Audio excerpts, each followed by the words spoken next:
Welcome to the POSTCAST. David Locke along with Ron Boone as the Utah Jazz pull off the win against Minnesota. Tough fought, and they pull it off, but it's the story of the night is the former Timberwolf having the greatest night of his NBA career. Al Jefferson drops 40 points in the night. He caps it off with 13 rebounds and 6 assists. He is the first player all season to go for 40 points, 10 rebounds, and 5 assists in a game. And let me see if I can put this in perspective of what he did tonight. Since 2010, 4 other players have gone 40, 10, and 5 in a game. LeBron, Durant, Kobe, and Blake Griffin. Wow. Once. Wow. That's great company. That's an incredible, incredible night by Al Jefferson. It really was. They spent 40 minutes on the floor. He took 27 shots, made 19. His 269th career double-double.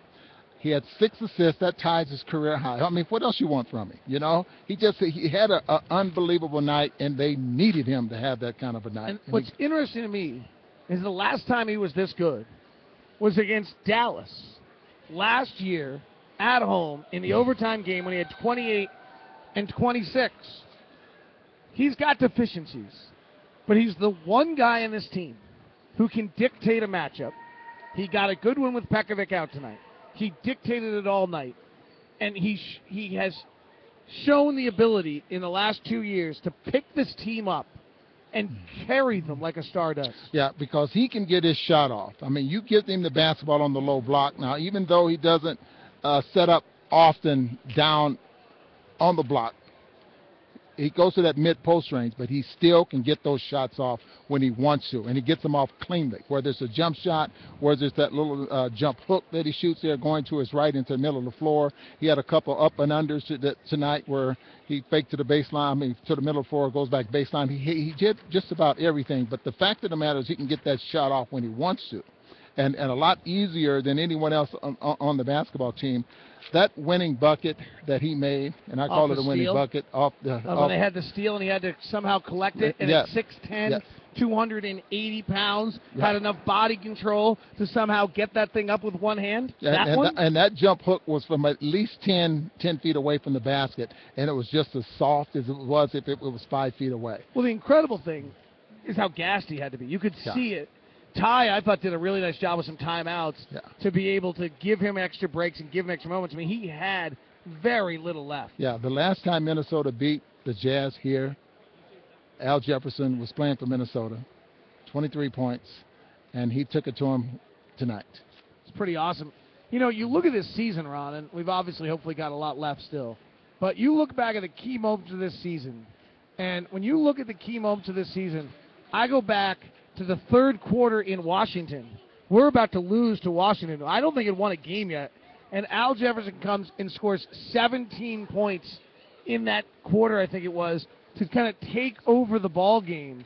When you look at the key moments, the 3 or 4 times this year where this season was on the brink with a possibility of going the wrong way, he is the guy that has got it done. You've talked about that all season long, about how efficient he is, especially in the last 4 or 5 minutes of a basketball game. The fourth quarter, they needed him tonight. He went 5 for 8 from the field for 10 points in that fourth quarter, and the almost 12 minutes to play. I mean, he only sit out, 11 seconds in that fourth quarter. So he got the job done. The Jazz needed him, and he said, get on my back, and I'll take you home. And it can't be ignored. This could have been the last time he ever played here as a Jazz player. I mean, there's a high possibility. I don't know if high possibility, but there's a possibility to it. I mean, it's kind of a huge statement. He plays his greatest game of his NBA career in what might be his final game as a member of the Jazz in front of the home crowd. I really don't see how that could be. I'm hoping that it's not, but it very well could be. I mean, really, I want to just talk about Al. It's his night. Yeah. And one thing I think is the untalked about story, and I don't think we'll ever get to this story because we got another huge game on Monday, is how different a player he is than the guy who arrived here. Yes. He was sheepish. Darren was the dominant figure. Darren was on him pretty hard, maybe too hard. And really, I remember last year with him kind of having some quotes about the pressure of the playoffs and And they were concerning, if we're totally honest. It was his first time going through it, and we were like, "Oh, I'm not sure this guy's ready to handle it." And and he had made some kind of those comments like, "I hope I don't make a mistake that cost us." Think about the growth of who he is today compared to the guy that arrived from Minnesota 3 years ago. Yeah, and you can see his improvement.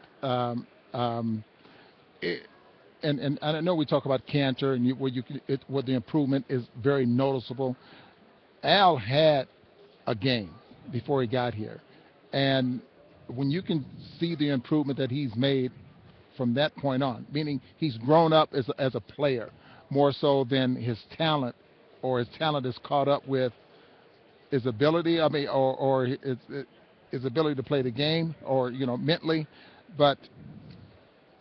I don't know. He just maybe he thinks the game a little bit more. Maybe he's not as selfish. He had 6 assists tonight, but you just enjoy watching a guy like that play when he has the hot hand and he plays within himself. And the willingness to grasp the moment, not to be scared of the moment.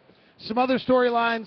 We'll probably get to them on Tip-Off Monday from Minneapolis, but tonight's about Al. And an incredible night. He 29 second-half points on 14 of 19 shooting. He also had 7 rebounds. He also had 3 assists, 2 of them for threes that were enormous in the game, 1 to Alec Burks and 1 to Randy Foye. Okay, he got the career high in field goals made, 19. He set a season high in assists, and then the 40 points. So he had a pretty good night. Only third time in his career he's ever had 30 points, 10 rebounds, and 5 assists a game. Obviously the first time he's ever had 40, 10, and 5. The Jazz win. Steph Curry, as of this moment, has 30 at halftime. Ron, join me. Here we go, Warriors. Here we go. Here we go, Warriors. Here we go.